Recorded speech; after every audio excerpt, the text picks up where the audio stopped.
Bueno, a ver, son 19, 21 minutos ahora de las 11 acá en Asunción y 2 horas menos allá en Quito, en Ecuador. Creo que está en Ecuador, está David Rico. Mirá que el chocolate es riquísimo también, ¿eh? Este chocolate es delicioso, es rico, rico.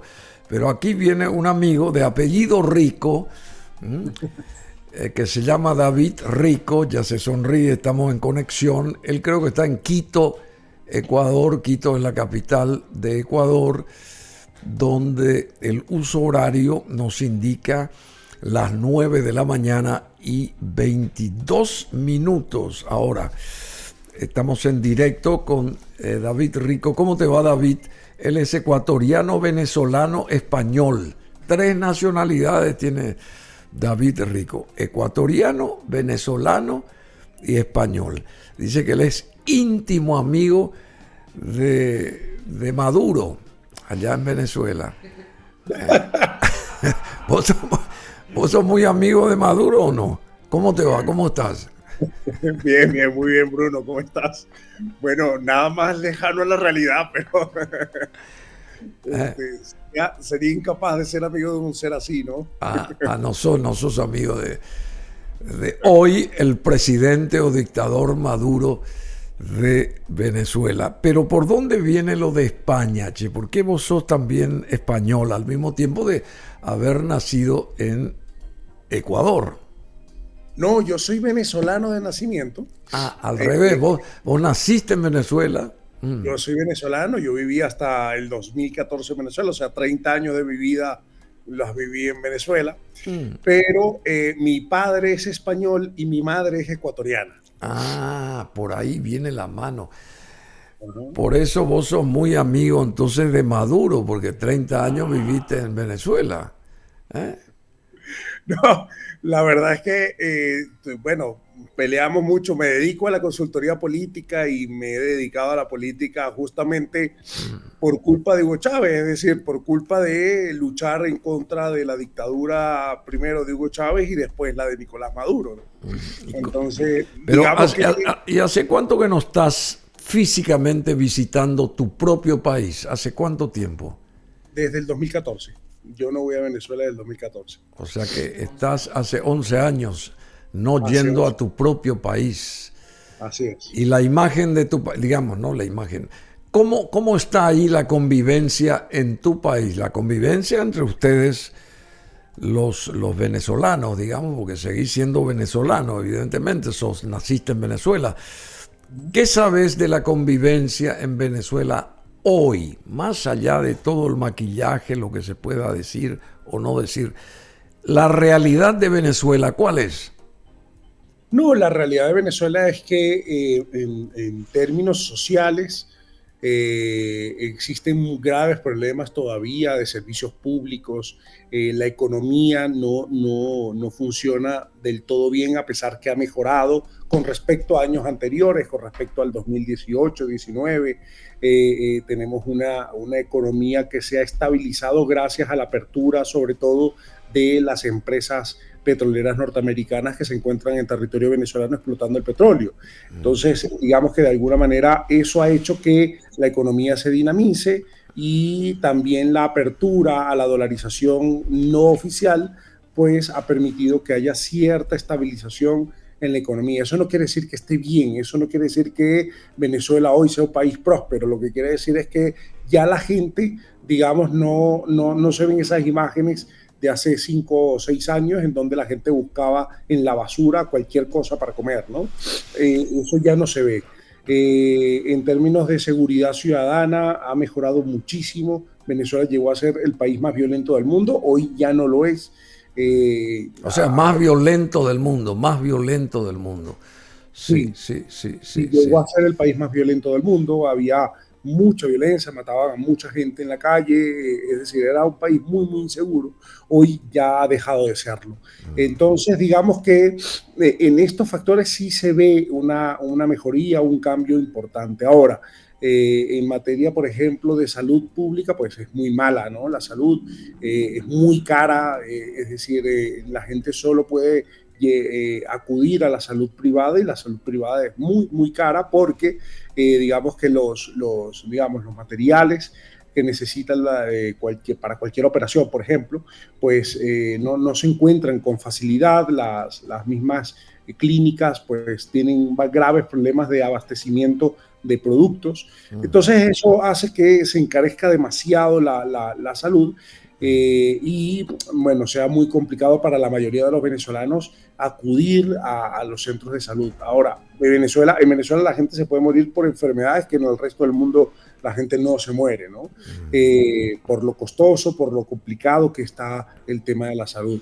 Y evidentemente en el día a día, pues la gente tiene mucho miedo por la persecución que existe en contra de cualquier opositor. Es decir, sobre todo después del triunfo de María Corina Machado el 28 de julio, a la gente se le registran los teléfonos en la calle. La policía tiene la potestad de registrar el teléfono, y si tienes una foto con María Corina o tienes un mensaje insultando al presidente, pues te pueden meter preso, ¿no? Solamente por tener un mensaje en tu WhatsApp de repente dirigido a tu madre, ¿no? Y si es un mensaje ofendiendo a Maduro, pues te puede meter preso, ¿no? Qué bárbaro. Bueno, eso es Venezuela, pero vamos a Ecuador, porque ayer fue domingo, domingo para nosotros de Ramos y para los católicos del mundo, y en Venezuela hubo las elecciones,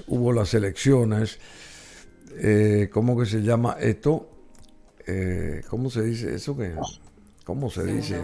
La segunda vuelta en Ecuador, la segunda vuelta, y el ganador por lejos fue este señor Noboa, que al final de cuentas fue el gran ausente de la fiesta de su victoria en las calles de Quito. Pero eso es otro tema que después nos va a decir aquí David Rico por qué no estuvo presente Daniel Noboa. David Rico es consultor político, a ver si lo ponemos ahí en pantalla, consultor político, experto en estrategia de campañas electorales, comunicación política y análisis político electoral. Él está en toda la información que justamente queremos saberla nosotros de lo que arrojó esta segunda vuelta allá en Ecuador. 11 años hace que no estás en Venezuela, y 11 años hace que estás viviendo en Ecuador, ¿o no? No, yo viví en España, o sea, yo me fui en 2014 a España para estudiar una maestría, la maestría en consultoría política. Después me contrataron en Colombia, inmediatamente terminada la maestría, en una campaña electoral en Colombia. Después sí, finales de 2015, me empecé a vivir aquí en Ecuador, hasta 2019, que me casé y me mudé a España, ¿no? Entonces estoy realmente residiendo en España, pero por cuestiones de trabajo, de las campañas electorales, estoy aquí en Ecuador en este momento. Bueno, Ecuador tiene una población, yo dije 13 millones, no. Ecuador tiene una población mucho más elevada, cerca de la misma población que Chile. Tiene 18.058.000 personas. Ecuador, oficialmente esa es la cantidad poblacional que tiene el Ecuador, y aquella población que estaba habilitada para sufragar fue de casi 14 millones de personas, casi 13.700.000 almas.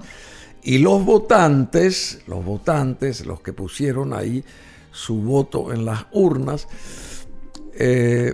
esa población de votantes fue de 11.264.489 personas. De esas 11.200.000 y más de personas, ¿qué porcentaje es esto? Es del 82% de participación. Los votos válidos han sido de 10.255.267. Votos en blanco, más de 200.000. Votos nulos, más de 700.000. O sea que casi 1.000.000 de votos entre blancos y nulos ayer. La participación, reiteramos, fue en estas votaciones del Ecuador, fue de casi 84%, 83.76%. Bueno, ¿y quién salió airoso? Daniel Noboa, que seguía siendo, manejaba el país y después se apartó un tanto para empezar a participar nuevamente para este balotaje, y gana el balotaje en esta segunda vuelta. Gana con 26, casi 27% más de votantes. Tuvo a su favor Noboa. Noboa, que se llama Daniel Noboa, ¿verdad? En la primera vuelta tuvo 4.527.000 y algo de personas que votaron a su favor. Y en esta segunda vuelta obtuvo un resultado más contundente de 5.735.203 personas, o sea, un 26,7, casi 27% más a su favor tuvo Daniel Noboa respecto a esta señora Luisa González del correirismo, que sigue diciendo que ella no concuerda con la contabilización de los votos de Noboa. Ella quiere que se contabilicen de vuelta. Obtuvo ella un 44% y Daniel Noboa un 56%. Esto fue ayer en toda la República del Ecuador. ¿Estoy bien? ¿Estoy mal? Adelante, querido David Rico. Bueno, así son los resultados, justamente así quedaron los resultados en Ecuador, y ahora habrá que ver cuáles van a ser las acciones que tome Luisa González luego de que en un meeting en su casa de campaña haya dicho que no reconocía los resultados y que esto era producto de un fraude. Es real que digamos que los números a veces pueden generar alguna duda, es decir, que solo haya crecido 1,5% con respecto a la primera vuelta y que no haya tenido la posibilidad, la capacidad de enamorar a nuevos electores parece un poco inverosímil. Lo que sí es cierto es que deben mostrar las pruebas, deben mostrar como ocurrió en Venezuela, ¿no? Es decir, María Corina Machado salió a decir con actas en la mano que hubo un fraude, es decir, tiene las pruebas. Hay una página web donde se pueden ver las pruebas. Eso en ahora, Venezuela. ¿Y esta González de Ecuador tiene pruebas? Eso justamente es lo que te comentaba, ¿no? Que sin pruebas es muy difícil, ¿no? Entonces, hasta ahora no ha mostrado ninguna prueba, no ha dicho absolutamente nada con respecto a eso, y me parece que es, digamos, una declaración un poco irresponsable si no tienes pruebas, ¿no? Si no tienes pruebas en la mano, pues es muy difícil confirmar o corroborar esas afirmaciones, ¿no? Bueno, Daniel Noboa, en la primera vuelta, que fue... ¿Cuándo fue la primera vuelta? Te pregunto a vos porque acá la producción no está lista con esa fecha. ¿Cuándo fue la primera vuelta? A ver. El 9 de febrero. El 9 de febrero fue la primera vuelta. Ahora, vuelta. 9 de febrero del 2025, ¿verdad? Así es. Bueno, el 9 de febrero, en la primera vuelta, prácticamente estuvieron cabeza a cabeza estos dos contrincantes, estos dos políticos, porque en la primera vuelta Daniel Noboa tuvo el 44,17% y en la primera vuelta Luisa González tuvo el 42%. En la primera vuelta, el 9 de febrero. Y en esta segunda vuelta, que fue ayer, ayer fue 13 de abril, Daniel Noboa subió su adherencia, ¿cómo se llama así? Adhirió a casi 27% más del electorado y llegó a un 55,65%, mientras que Luisa González se quedó prácticamente con lo que tenía ya, 44.35, o sea que muy poco sumó a su favor Luisa González y mucho más sumó Daniel Noboa, que es el nuevo presidente, una vez más, del Ecuador. ¿Por qué se llega a este resultado o a esta cantidad de porcentaje? ¿Qué hizo mejor Noboa que Luisa González? A ver. Más que lo que hizo mejor Daniel Noboa es lo que hizo mal Luisa González. Luisa González cometió, digamos, dos errores importantes y de mucho peso. A ver, ¿cuáles fueron? El primer error fue hablar sobre la desdolarización, es decir, varios de sus interlocutores, candidatos a diputados, en Ecuador se les llama asambleístas, empezaron a hablar sobre la creación de un ecuadólar, ¿no? de una moneda digital que sustituyera al dólar en algunas transacciones. Eso generó mucho miedo. Ecuador es un país que está dolarizado desde el 2000, claro, por una medida que buscaba estabilizar la economía ecuatoriana, cosa que se ha logrado. El ecuatoriano entiende que la dolarización es intocable porque ha generado una estabilidad económica que, a pesar de las crisis, le ha permitido o le ha brindado cierta tranquilidad económica al país. ¿Y por qué mete la pata así tan grosamente esta señora? Porque eso cualquier economista le podía haber dicho: ustedes se equivocan, no tiene por qué meterse en camisa de 11 varas, no toque eso, porque la lógica, lo que menos quiere el electorado es que le metan una cuña para saber qué puede o no hacer y cómo va a hacer eso o no económicamente. Claro. ¿Cómo va a cambiar la historia económica financiera o económico-financiera de los ecuatorianos? ¿Cómo ella no se dio cuenta que ese era un gran error que le podía costar justamente lo que ahora está sufriendo ella? Sí, bueno, como te digo, digamos, fue un error sobre todo que no cometió ella, pero sí cometieron interlocutores.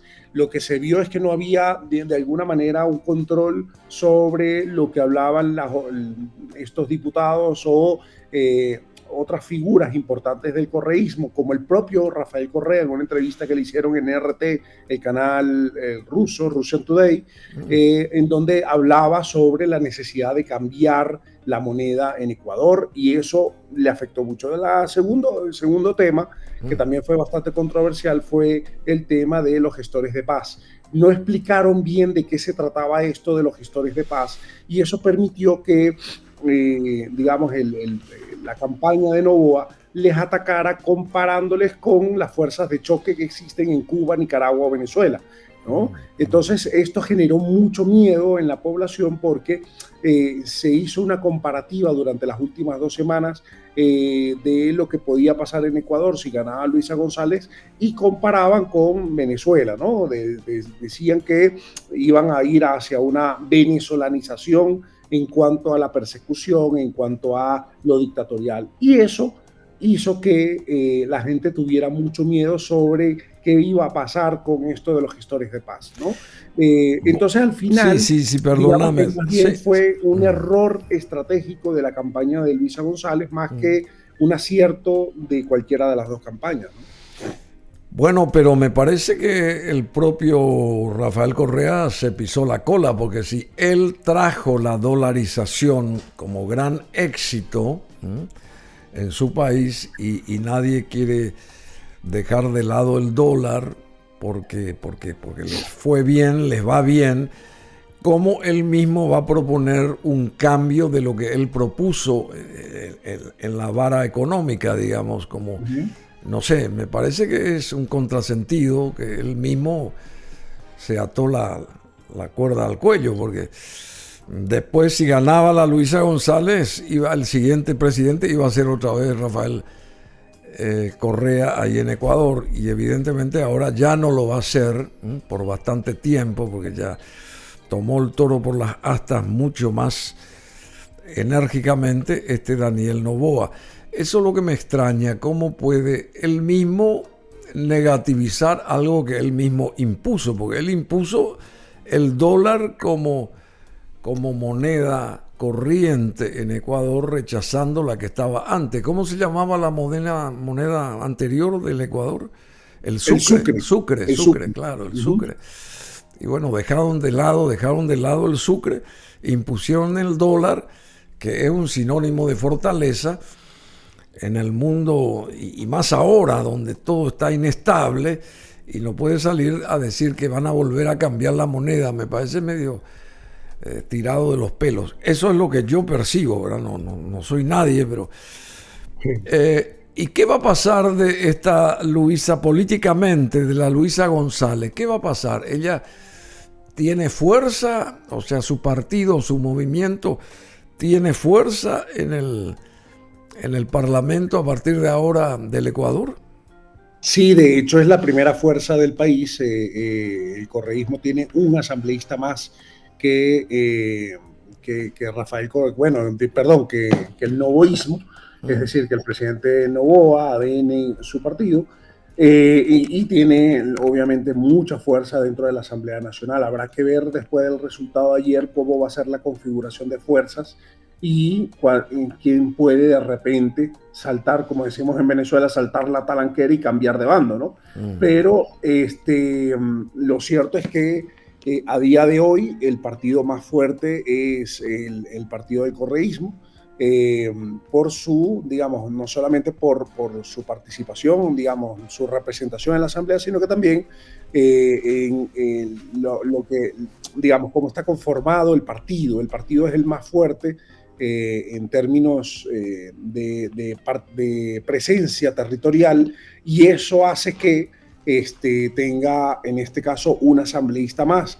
Tiene mucha fuerza en todas las provincias, en todos los cantones del país, y es, digamos, la fuerza política con mayor representación social, ¿no? Entonces, digamos que esto lo convierte en el partido más fuerte a día de hoy, y habrá que ver, insisto, cuál va a ser su actitud esta semana, porque ya hay varios representantes políticos de su partido que han reconocido el triunfo de Daniel Noboa.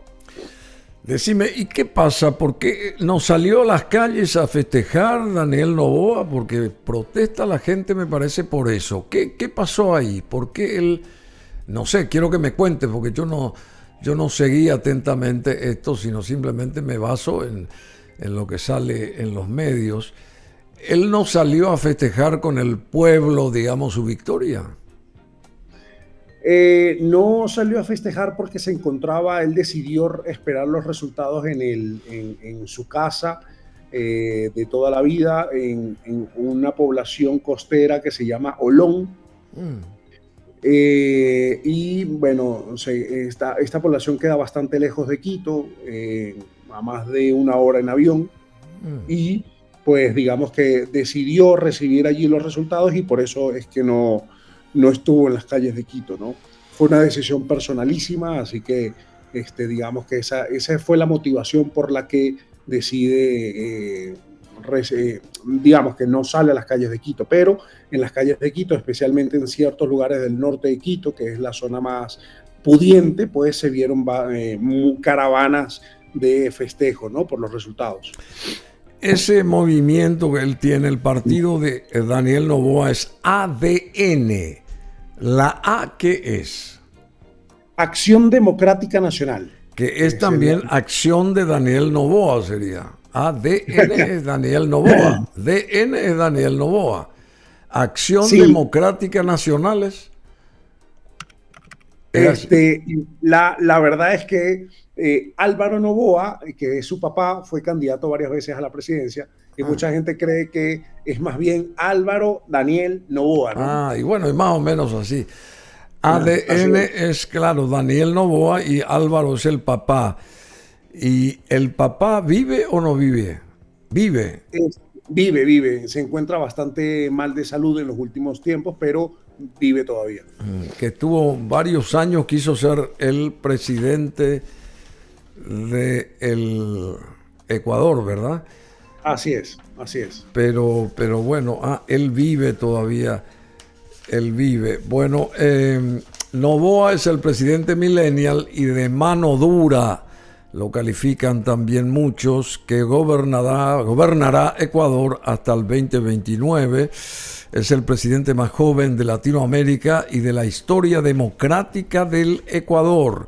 Logró a sus 37 años Daniel Noboa ser reelegido para un mandato completo, 2025-2029. Son 4 años de mandato presidencial en el Ecuador, en el que continuará su política de mano dura, entre comillas, contra la delincuencia y por parte de la liberación, tendrá en cuenta la liberación de la economía ecuatoriana, Daniel Noboa. Noboa, quien calificó de histórica a su victoria de ayer, superó con más de 1 millón de votos a su rival, Luisa González, del movimiento Revolución Ciudadana, liderado por el expresidente Rafael Correa, si bien ella no ha aceptado los resultados y asegura que ha habido fraude, entre comillas. Bueno, pero el que pierde siempre va a decir que hubo fraude. Con el lema Un nuevo Ecuador, este outsider de la política dio la campanada en las elecciones extraordinarias del 2023 y ahora, con este nuevo triunfo, fortalece la percepción de que América Latina ha dado un giro hacia liderazgos jóvenes, tecnocráticos y promercados, sobre todo más alineados con Estados Unidos y con énfasis en la seguridad. Rafael Noboa nació en Miami, Estados Unidos, en 1987. Se consagró ayer como político y ratificó el gran sueño que no alcanzó su padre, el magnate del sector bananero Álvaro. 5 veces persiguió Álvaro Noboa la presidencia y no llegó nunca. Álvaro Noboa, el padre de Daniel, poseedor de una de las mayores fortunas del país, de la que Daniel es heredero. El joven empresario pertenece a la generación millennial, los nacidos entre 1980 y el año 2000, y eso le hace un político y un presidente disruptivo. Habla poco públicamente, prefiere comunicarse por redes sociales en vez de por los medios tradicionales, y tiene como principio que el fin justifica los medios en determinadas situaciones. Me parece bien. Sus discursos, como el proclamado tras conocer los resultados de ayer domingo, no suelen durar más de 5 minutos, mientras que sus vídeos en TikTok, donde incluso se llega a burlar de sus rivales políticos, han sido claves para llevarlo a la presidencia. Bueno, ganó Noboa. ¿Qué cambios va a haber en esta nueva presidencia de Noboa, querido amigo David Rico? A ver, ¿dónde va a haber variante acá? ¿Cuáles van a ser las sorpresas, entre comillas, que él pudiera dejar notar en esta nueva administración suya a partir de hoy, diríamos, ¿verdad? Porque él ya sigue, ya está en el palacio, va a seguir y qué sé yo, hasta el 2029. ¿Cuál sería la variante de lo que él ya hacía antes? Realmente se tiene muy poca certeza sobre cuál va a ser la diferencia. Ayer incluso le preguntaban más o menos cómo iba a ser y no dijo mayor detalle, más bien lo dejó todo muy abierto a la especulación. Bueno, todavía no se tiene mucha certeza sobre cómo va a ser el rumbo del nuevo gobierno de Daniel Noboa. Se tiene claro que va a haber algunos cambios ministeriales importantes, pero no vaticinó cuáles van a ser esos cambios, pero lo lógico es que va a trabajar para mejorar el tema de la seguridad en el país. Esto es urgente. Ecuador hoy es el país más inseguro de la región, cuando fue por muchos años el país más seguro. Entonces, que pareciera que va a trabajar enfocado en el tema de la seguridad primeramente y después en la generación de empleo. Yo le comentaba al equipo de producción de ustedes, de BM Online, sí, BM Online, sí. Que tengo algunos inconvenientes con un cliente que me está solicitando. Sí, yo sé, y por eso esa llamada telefónica que te la hicieron ahí. Te vamos a dejar libre, querido David Rico, muy interesante. Cualquier cosa te volvemos a molestar de vuelta porque es muy importante, es muy importante el contacto tuyo y acerca del panorama actual del Ecuador, y ya tiene un nuevo presidente. Daniel Noboa es el nuevo presidente del Ecuador. Muchísimas gracias, David Rico.